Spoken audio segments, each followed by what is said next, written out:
लेकिन अब उन्होंने मुंबई में एक नया संकल्प ले लिया है। सवाल ये कि क्या अब मुंबई यानी माया नगरी का नाम बदल जाएगा? सवाल ये कि आखिर बाबा धीरेन्द्र सिंह शास्त्री का अब ये नया संकल्प क्या है? कांग्रेस पर भी उन्होंने क्या कुछ कहा, इस रिपोर्ट के जरिए आइए आपको दिखाते हैं। झंडा कौन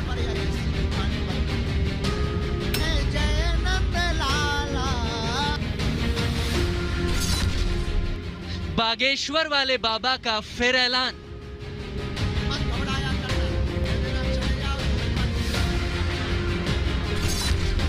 हिंदू राष्ट्र बनेगा हिंदुस्तान।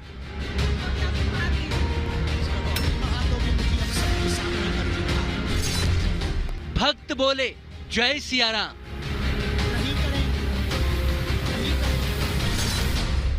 बाबा बोले बन रहा है काम।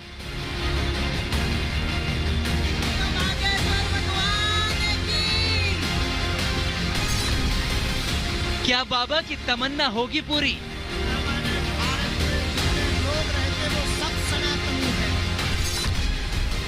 माया नगरी बनेगी माधव नगरी।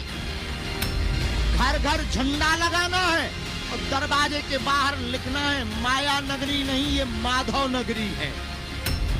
भारत को हिंदू राष्ट्र बनाने के मिशन पर निकले बागेश्वर वाले बाबा का दरबार एक बार फिर महाराष्ट्र में लगा है। बोलो राधे श्याम राधे श्याम राधे श्याम। बोलो विठ्ठल विठ्ठल विठ्ठला पांडुरंगा विठ्ठला। मुंबई में लाखों भक्तों की मौजूदगी में बाबा ने अब नया ऐलान कर दिया। हिंदुस्तान को हिंदू राष्ट्र बनाने के ऐलान के बाद अब बाबा ने माया नगरी को माधव नगरी बनाने का संकल्प ले लिया।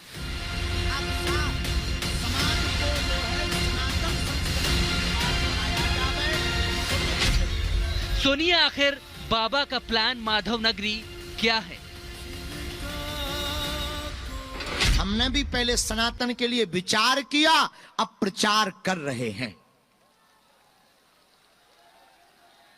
और अगर तुम चाहते हो कि तुम्हें हमारी बात समझ में आ गई तो आओ, आज से माया को नहीं मुंबई वालों किसको पकड़े? माया नगरी को अब कौन सी नगरी बनाना है? कौन सी नगरी बनाना है? घर घर झंडा लगाना है और दरवाजे के बाहर लिखना है माया नगरी नहीं, ये माधव नगरी है। कौन कौन ऐसा लिखेगा? झंडा कौन कौन लगाएगा?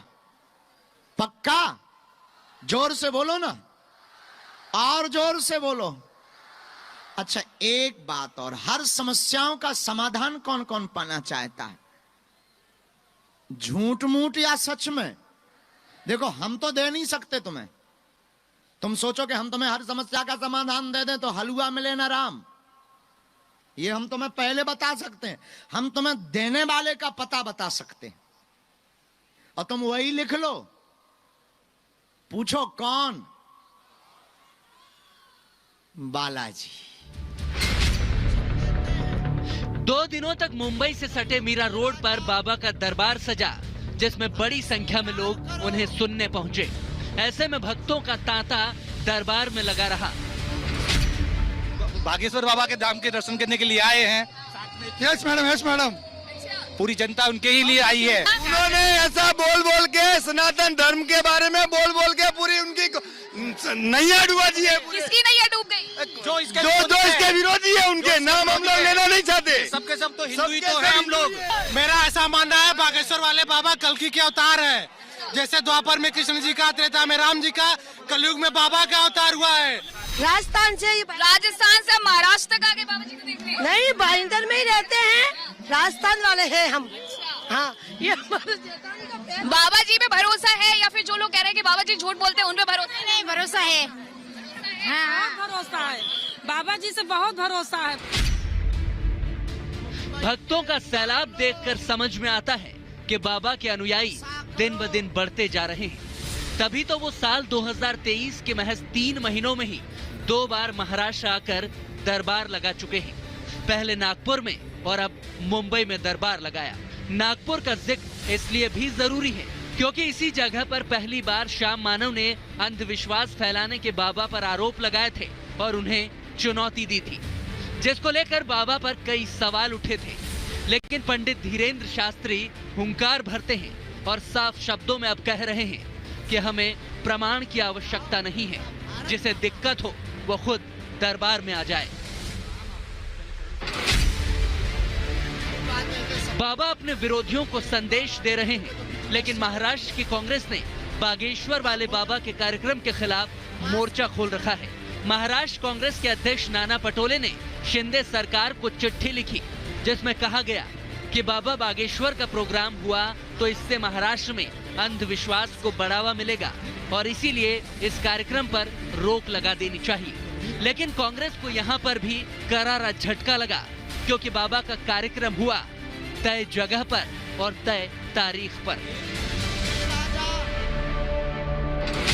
तुम्हें अब किसी भी पंथ में भटकने की आवश्यकता नहीं है। वो हिंदू नहीं है जो हिंदुओं का विरोध कर रहा है। वो हिंदू नहीं है जो अपने धर्म को त्याग कर किसी दूसरे धर्म पर भरोसा कर रहा।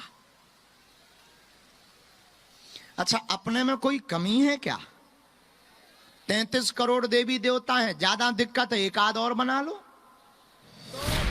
अपने आलोचकों का मुंह बंद करने के लिए पंडित धीरेन्द्र शास्त्री चुटीले अंदाज में बोलते हैं। कुछ ऐसा ही तंज उन्होंने बिना नाम लिए उन लोगों पर कसा है जो उनका विरोध करते हैं। हमारी कोई इच्छा नहीं, लेकिन उन्होंने कहा गुरुजी इस बहाने आप आते रहेंगे, हम 2-3 महीने में मुंबई में धर्म विरोधियों की ठटरी बारने आते भी रहेंगे। चिंता मत करो, ये धर्म विरोधी कुछ दिन बाद भारत में नहीं दिखेंगे। हाँ, भारत में रहना है तो सीताराम कायदे में रहोगे तो हाँ, नहीं तो हनुमान जी की तरफ से ठटरी बार दी जाएगी। बागेश्वर वाले बाबा का विरोध करने वाली कांग्रेस को बीजेपी ने हिंदू धर्म और हिंदू साधुओं का विरोधी करार दे दिया, तो वहीं संतों ने भी इसको लेकर कड़ी आपत्ति जताई। धीरेन्द्र आचार्य शास्त्री जी जो समाज के लिए, राष्ट्र के लिए, सनातन के लिए कार्य कर रहे हैं, बहुत ही सराहनीय कार्य है।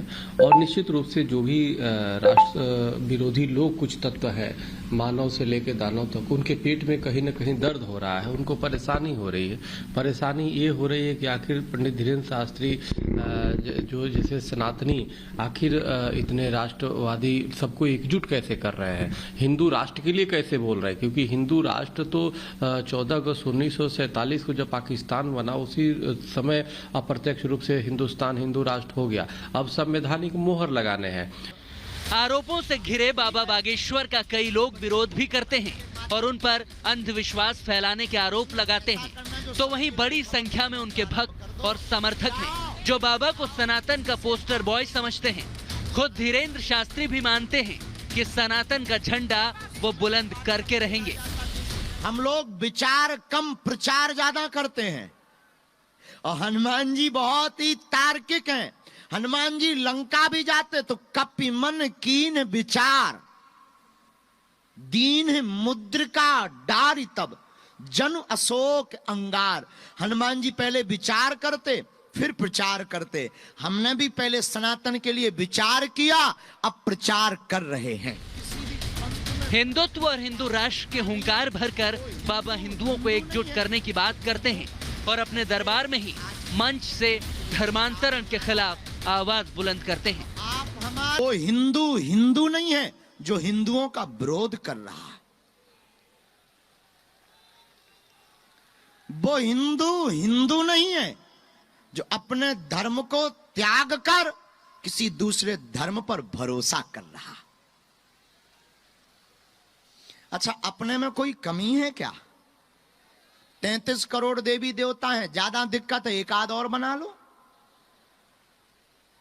हद ये है तुम लोग गौरव नहीं मानते, ये तुम्हारा दुर्भाग्य है। औरों के पास तो एक ही देवता है, अगर भी रूठ जाएं तो कोई इमरजेंसी कॉल उठाने वाला नहीं। यानी बाबा के दरबार की जगह बदलती रहती है मगर उनका मिशन नहीं। हिंदू राष्ट्र के हुंकार